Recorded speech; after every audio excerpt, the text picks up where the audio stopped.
Welcome to our channel. Today we how to transfer keyword research from Moz to LongTailPro. Quick tutorial step by step clearly. Start by opening your Moz account and navigating to the keyword research tool. Enter your desired keywords in the search bar to generate relevant data. Once the results are displayed, focus on the keywords you want to transfer. Look for the option to export your data from Moz. Typically, you can find this in the form of an export button or link. Click the export button and choose the format, usually CSV or Excel. Save the exported file to an easily accessible location on your computer. Now, open LongTailPro and log into your account. Within LongTailPro, find the option to add new keywords. Click on the import feature, which allows you to bring in data from external sources.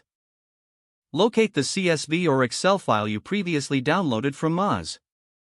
Select the file and follow any prompts to import your keywords into LongTailPro.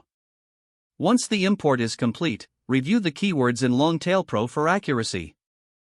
You can now analyze these keywords using LongTailPro's built-in tools. Consider organizing your keywords into relevant groups for better management.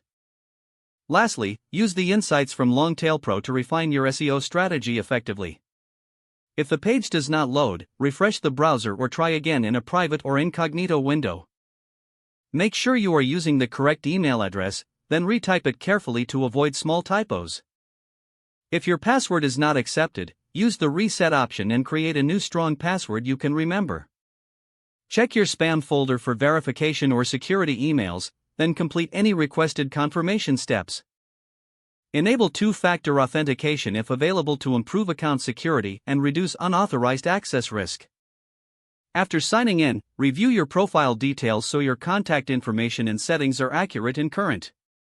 If you see an error message, note it down and try again after restarting your device and internet connection. Log out when you finish, especially on shared devices, to keep your account and payment information secure. If the page does not load, refresh the browser or try again in a private or incognito window. Make sure you are using the correct email address, then retype it carefully to avoid small typos. If your password is not accepted, use the reset option and create a new strong password you can remember. Check your spam folder for verification or security emails, then complete any requested confirmation steps. Don't forget to like this video and subscribe to our channel for more step-by-step tech guides.